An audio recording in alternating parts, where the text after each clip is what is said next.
Perkenalkan, nama saya Sati Faktori Zega, NIM 2892450055, Prodi Manajemen, Fakultas Ekonomi dan Bisnis.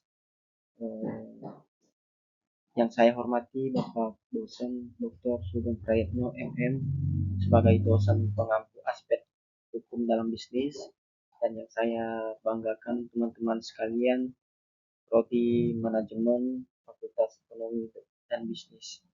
Saat ini saya akan mau mempresentasikan atau mau membahas materi yang telah dibagikan oleh Bapak Sugeng sebelum-sebelumnya, maka saat ini saya akan mereview kembali atau mempresentasikan materi tersebut. Dan silakan dilihat dulu profil saya di sini, ada nih. Nama saya NIM Prodi Fakultas dan mana, dan ini adalah sebagai ujian akhir semester saya nantinya.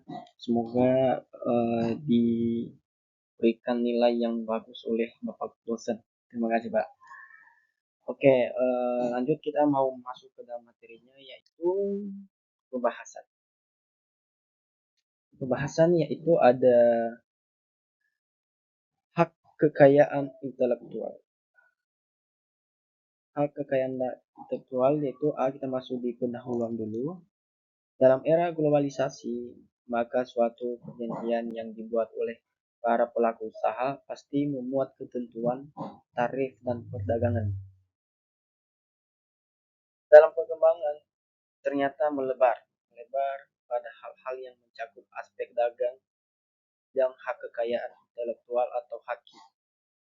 Haki ini sangat ditekankan pada perdagangan bebas karena mempunyai aspek strategis baik dari sisi pelaku usaha maupun dari sisi negara. Selanjutnya, haki dilihat dari aspek hukum kebendaan, termasuk benda tidak berwujud karena dapat dialihkan, karena haki ini berfungsi sebagai antara lain satu, melindungi inovasi, kreativitas, serta untuk memberi imbalan terhadap siapa saja atas suatu penemuan, desain, dan merek. Dua, memberikan hak eksklusif dalam jangka waktu tertentu atau dalam jangka waktu yang sudah ditentukan.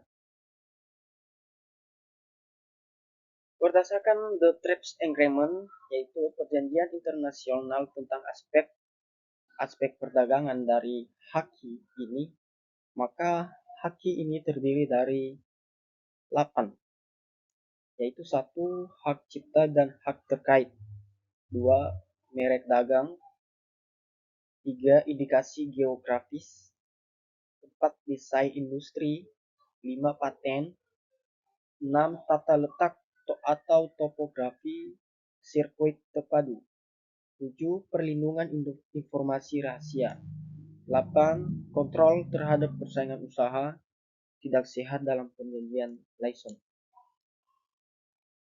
Masuk kita dalam hak cipta. B. Hak cipta. Hak cipta adalah hak eksklusif bagi pencipta untuk mengumumkan atau memperbanyak ciptaannya dalam bidang ilmu pengetahuan, seni, dan sastra yang antara lain dapat terdiri dari buku, program komputer, ceramah, kuliah, pidato, dan ciptaan lain yang sejenisnya dengan itu, serta hak terkait dengan hak cipta bagi kebanyakan karya cipta berlaku untuk selama hidup pencipta dan 50 tahun setelah meninggalnya si pencipta. Dalam pasal 12 Undang-Undang Nomor 19 Tahun 2002 tentang Hak Cipta atau UU HC menetapkan ciptaan yang termasuk dilindungi oleh hukum hak cipta di Indonesia adalah 1, buku, program komputer, pamflet, perwajahan atau layout, karya tulis yang ditertibkan, dan semua hasil karya tulis lainnya. 2, ceramah, kuliah, pidato, dan ciptaan lain yang sejenisnya dengan itu. 3, alat peraga yang dibuat untuk kepentingan pendidikan dan ilmu pengetahuan. 4, lagu atau musik dengan atau tanpa teks.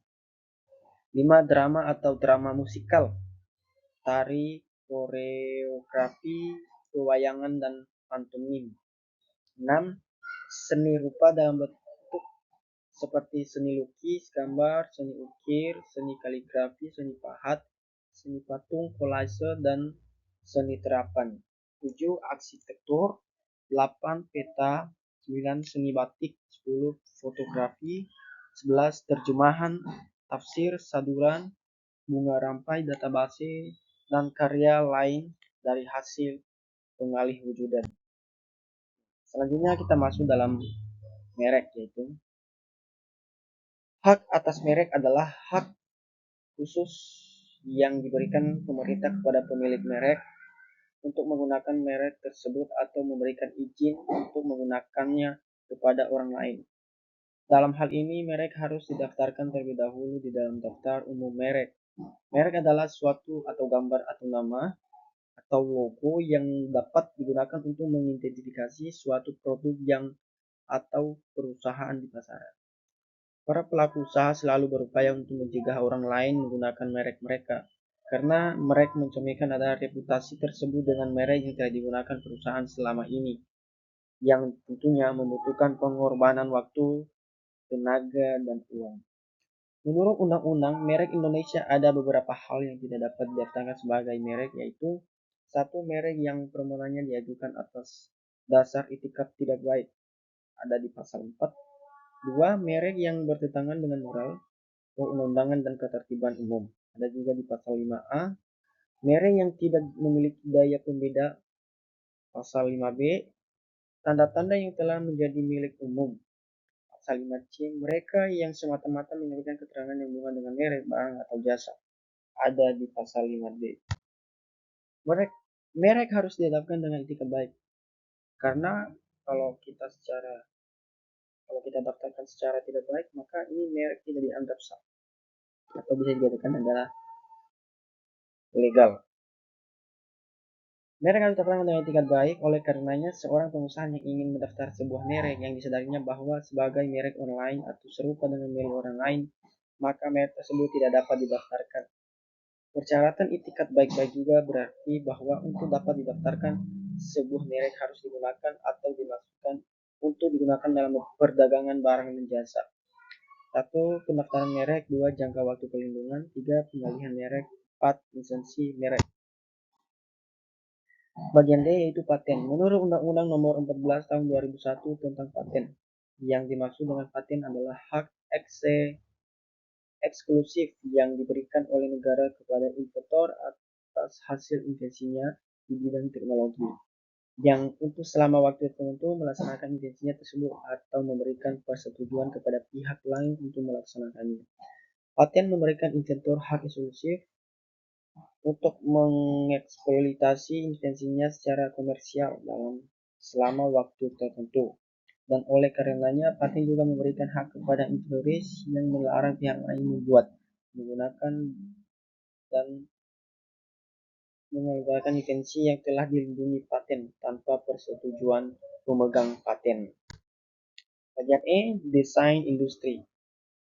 Desain industri adalah cabang haki yang melindungi penampakan luar suatu produk yang diatur oleh Undang-Undang Nomor 31 Tahun 2000 tentang desain industri. Desain industri adalah merupakan suatu kreasi yang tentang bentuk, konfigurasi atau komposisi garis atau warna, atau garus dan warna, atau gabungan daripadanya yang berbentuk 3 dimensi atau 2 dimensi yang memberikan kesan estetis dan dapat diwujudkan dalam pola 3 dimensi atau 2 dimensi, serta dapat dipakai untuk menghasilkan suatu produk, barang, komoditas industri, atau kerajinan tangan. Selanjutnya adalah F, rahasia dagang. Rahasia dagang ini harus diatur dalam Undang-Undang Nomor 30 Tahun 2000 tentang rahasia dagang. Ada 3 unsur yang harus dipenuhi agar suatu rahasia dagang dapat mendapat perlindungan hukum. 1. Harus bersifat rahasia. 2. Harus bernilai komersial. 3. Pemilik informasi harus telah mengambil langkah yang layak dan patut untuk memelihara atau melindungi sifat kerahasiaan informasi tersebut.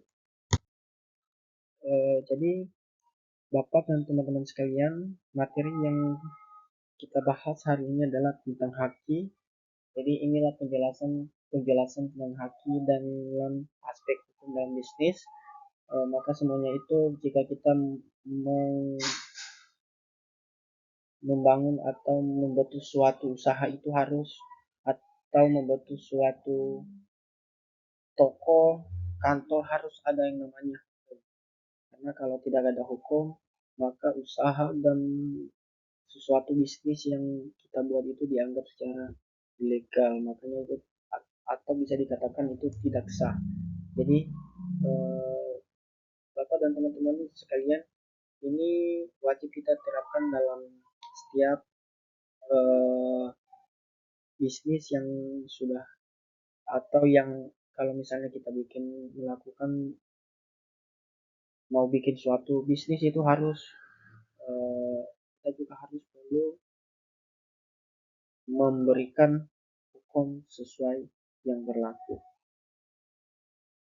Jadi Bapak dan teman-teman sekalian, mohon maaf jika di materi ini ada kekurangan, mohon dimaklumi karena eh, setiap manusia itu banyak kurangnya. Jadi mohon maaf sebelum-sebelumnya jika ada yang salah atau tutur kata yang membuat Bapak dan teman-teman kecewa, jadi mohon maaf, tolong dimaklumi supaya ujian akhir semester ini berjalan lancar dan bisa diberikan nilai yang luar biasa dari Bapak dosen yang terhormat. Terima kasih. Salam sejahtera bagi kita semua. Sukses selalu.